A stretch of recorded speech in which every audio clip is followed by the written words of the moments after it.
अब एक महीना ऐसे स्थान पर रह के आया हूँ जहाँ बोलने का रिवाज नहीं है, ना ही मिलने का।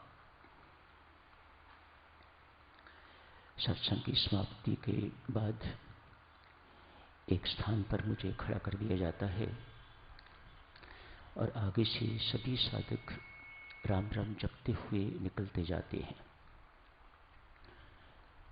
मुझे तो ऐसा लगता था कि जैसे मेरे सामने से निकलते हुए श्री राम शरण के बाहर तक मैं प्रार्थना भी यही करता था, घर तक पहुंचने तक कोई बात ना कीजिए, राम राम जपते जाइए, आज भी जपिए, कल भी जपिए, सदा जपते रहिएगा। पर मैंने सुना है कि बातें तो थोड़ी बहुत होती ही हैं। यहाँ से जो लोग गए हुए थे वे सब देख के आए हैं। बहरहाल साधक चलो इतना ही निवेदन करूंगा, बातें करने का स्वभाव अच्छा तो नहीं है, बहुत समय बर्बाद होता है। समय का सदुपयोग होना चाहिए और हमारे पास बहुत अनमोल साधन है समय के सदुपयोग करने का। जितनी राम नाम की कमाई करेंगे उतनी आपकी अपनी है, परलोक में भी यही साथ जाएगी, पाथे भी यही है, राह खर्च। तो इस कमाई पर बहुत ध्यान देना चाहिए साधुजनों। मेरा कुछ नहीं जाता, लेकिन कष्ट होता है। जाप हो रहा है भीतर, पीछे महिलाएं उठने से पहले ही ऊंची ऊंची बातें करने लग जाती हैं। जो पीछे कुर्सी पर बैठी हैं, मैं उस वक्त बाथरूम में होता हूं, मुझे सब सुनाई देती हैं। ये बातें शोभनीय तो नहीं है। स्पष्ट है जो पीछे बैठी हैं बुजुर्ग हैं, वृद्धा हैं, कितने दिन बाकी जिंदगी होगी कोई भरोसा नहीं है। तो उन्हें तो ज्यादा इस बात का लाभ लेना चाहिए कि बातें ना करके अधिक राम राम जपना चाहिए। आप सबसे भी निवेदन है सत्संगों, बातें ना कीजिएगा। जिंदगी भर खत्म नहीं होती बातें, जिंदगी खत्म हो जाती है। आप सहमत हैं मेरे साथ, आप सिर मारते हैं, एक ना जाने फिर बाहर निकलते ही क्यों ये सब कुछ बंदा भूल जाता है। सुने हुए का अर्थ तो यही है ना कि उसे जीवन में उतारा जाए, पढ़े हुए का अर्थ भी यही है कि उसे जीवन में उतारा जाए, अन्यथा सब व्यर्थ है। It's sheer waste of time. जो यहाँ के साधक हैं उनको मुझे पत्र लिखने की जरूरत तो नहीं, लेकिन कुछ को ऐसी गंदी आदतें पड़ी हुई हैं वे लिखते हैं। कोई एड्रेस नहीं, कोई टेलीफोन नंबर नहीं, कोई नाम नहीं, कोई मैंने संदेश देना हो तो कहाँ दूं,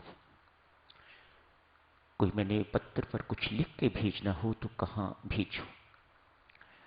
मेहरबानी करके इन सब बातों का भी ध्यान रखना चाहिए। परमात्मा की कृपा स्वरूप का वर्णन चल रहा है। कृपा क्या है साधुजनों? जिससे बढ़ के संसार में कुछ नहीं वह कृपा। जो परमात्मा से भी बढ़ के है वह परमात्मा की कृपा। आप सबने सुन रखा हुआ है ना, परमात्मा बहुत चमत्कारी है, उसका नाम उससे भी अधिक चमत्कारी है। तो उसकी कृपा उससे एवं उसके नाम से भी अधिक चमत्कारी है। किस विचित्र विलक्षण ढंग से, मिस्टीरियस वे से कृपा काम करती है, ये साधक हरि के अनुभव में आने वाली बात है। यदि मैं ये कहूं कि प्रत्येक साधक को परमेश्वर ने कृपा करके अपने कृपा स्वरूप के दर्शन तो अनेक बार करवा दिए हुए हैं, एक बार दो बार नहीं, कई दफा तो कृपालु दिन में अनेक बार अपनी कृपा के दर्शन करवा देता है। ये उसकी कृपा है, ये उसकी कृपा शक्ति है, जो अनधिकारी को अधिकारी बना दे, अयोग्य को योग्य बना दे, असंभव को संभव बना दे। वह परमात्मा की कृपा, इससे बड़ा और कुछ नहीं है। आप सोच नहीं सकते अपना कल का जीवन किस प्रकार का था और आज का जीवन क्या से क्या बन गया, कितना उज्जवल बन गया, कितना उस जीवन में परिवर्तन आ गया। ये क्या कोई अपनी मेहनत से ऐसा हुआ है? तनिक गंभीरता से सोच के देखना तो सहसा मुख से निकलेगा, वह परमात्मा तेरी कृपा अपरंपार है। ये तेरी कृपा का साक्षात प्रमाण है। ये सब कुछ तेरी कृपा से हुआ है। मैं कभी इस काम के योग्य नहीं था जो आज मुझे आपने बना दिया है। तो ये हर एक के जीवन में घटित होता है। भक्तजनों, जिसे आप सजा समझते हो, परमात्मा के शब्दकोश में दुख या सजा शब्द नहीं है। ये हमारी कृति है। परमात्मा की करनी में दुख या दंड नहीं है। खोज करके देखना, यदि आप ये मानते हो कि ये दुख उस द्वारा दिया हुआ है, ये दंड उस द्वारा दिया हुआ है, तनिक चिंतन मनन करके देखना, तो उसके दुख और दंड में भी परमात्मा की कृपा करुणा छिपी हुई है। आज सोच विचार करना इस बात पर।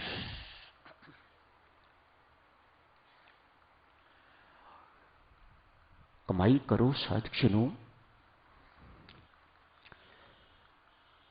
खर्चा कम से कम,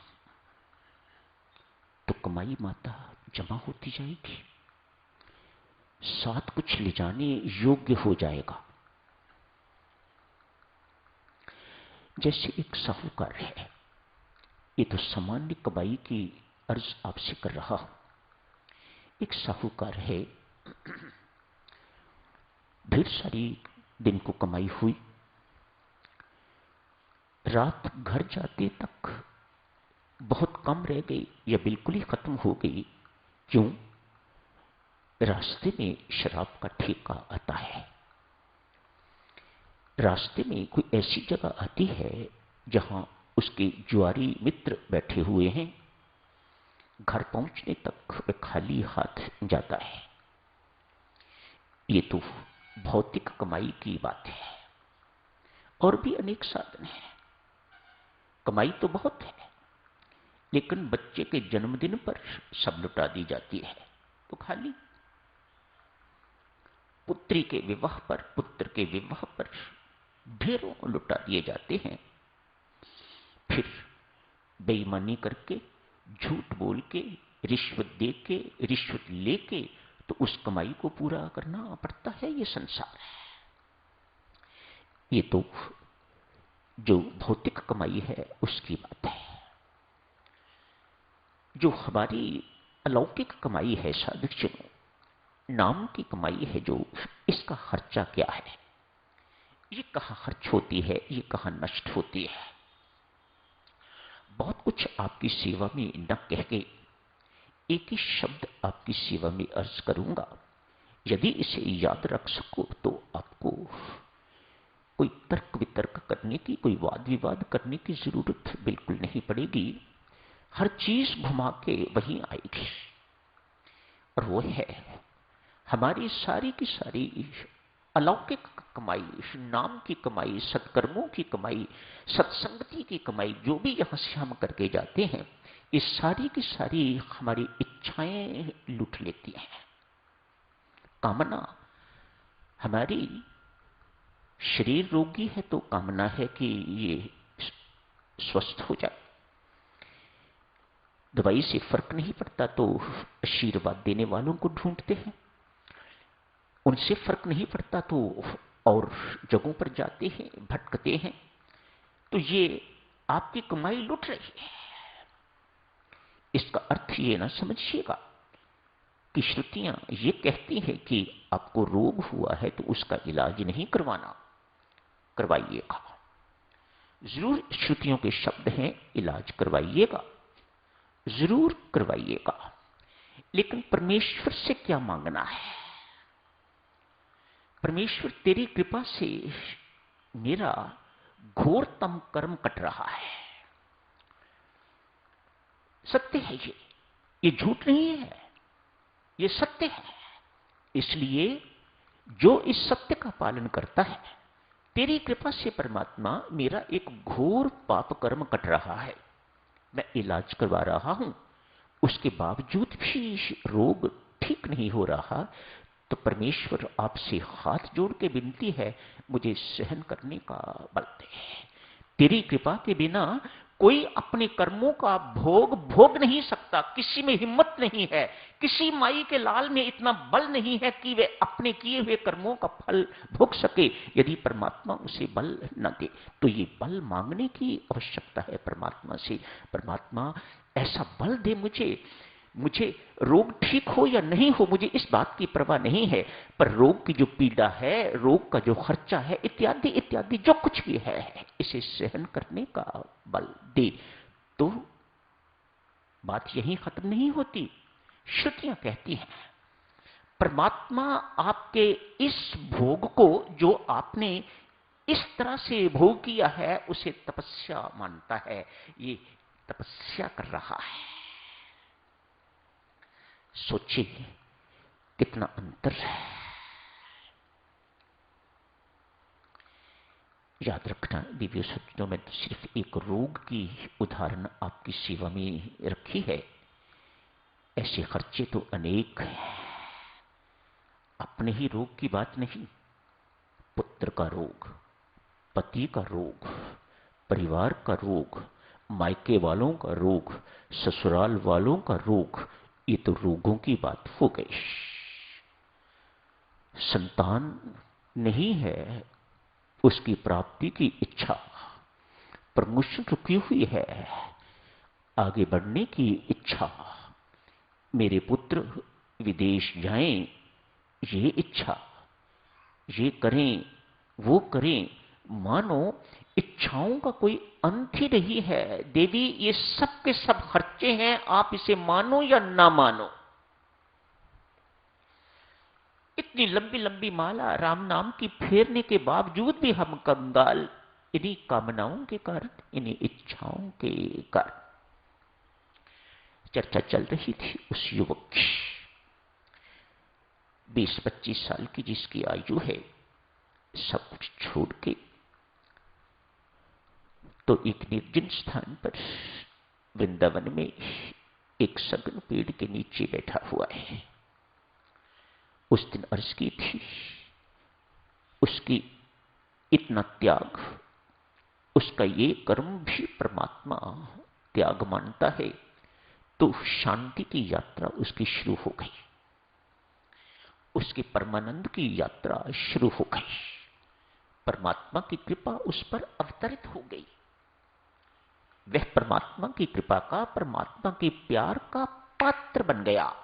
सर्वाधिक सामान्य प्यार का नहीं, ऐसा प्यार नहीं जो हम सबसे करता है, वह विशेष प्यार का पात्र बन गया, वह विशेष कृपा का पात्र बन गया, जिसने ये त्याग किया और वहां एकांत में परमात्मा की प्राप्ति के लिए, परमानंद की प्राप्ति के लिए, परम शांति की प्राप्ति के लिए अकेला बैठा हुआ है। 25 साल की आयु है, 20 और 25 के बीच, संपन्न परिवार से, मानो सब कुछ होते हुए भी छोड़ के आया है। आज एक राजा और रानी उधर से निकले हैं। रानी की दृष्टि इस युवक पर पड़ी। वेरी हैंडसम, हट्टा कट्टा है, बहुत अच्छी सेहत है, सब कुछ। साधना अपने आप में साधकों बहुत एनर्जी देती है, बहुत सुंदरता सौंदर्य देती है। इस साधना को मामूली चीजें नहीं मानिएगा आप। रोटी मिले ना मिले, रोटी से कितना पोषण होता है हमारा वह हम सब जानते हैं, लेकिन साधना से कितना पोषण होता है ये हम नहीं जानते। क्यों? हमने अभी साधना की ही नहीं है। साधना करके देखिएगा तो आपको पता लगे कि कितनी ऊर्जा आपको मिलती है, मानो किसी और चीज की आप जरूरत ही महसूस नहीं करते। इतने अंदर से ऊर्जावान, इतने अंदर से बलवान, भीतर से बलवान आप हो जाते हैं, गुणवान हो जाते हैं कि आपको किसी और चीज की जरूरत महसूस नहीं होती। ये साधना है। वह साधक साधनारत है। साधनारत का अपना चेहरा, उसका नूरी आभावान चेहरा है, नजर टिकती नहीं है उसके चेहरे पर। रानी ने देखा, राजा से कहा, क्या बात है, क्या हुआ इस युवक को, क्यों संसार छोड़ के यहां बैठा हुआ है? ये इसकी उम्र भक्ति करने की है, ये क्या कर रहा है, क्यों अपने जीवन को बर्बाद कर रहा है, क्यों सुख सुविधा को छोड़ के यहां बैठा हुआ है? ये चलो पता करते हैं। दोनों पति पत्नी युवक के पास गए हैं।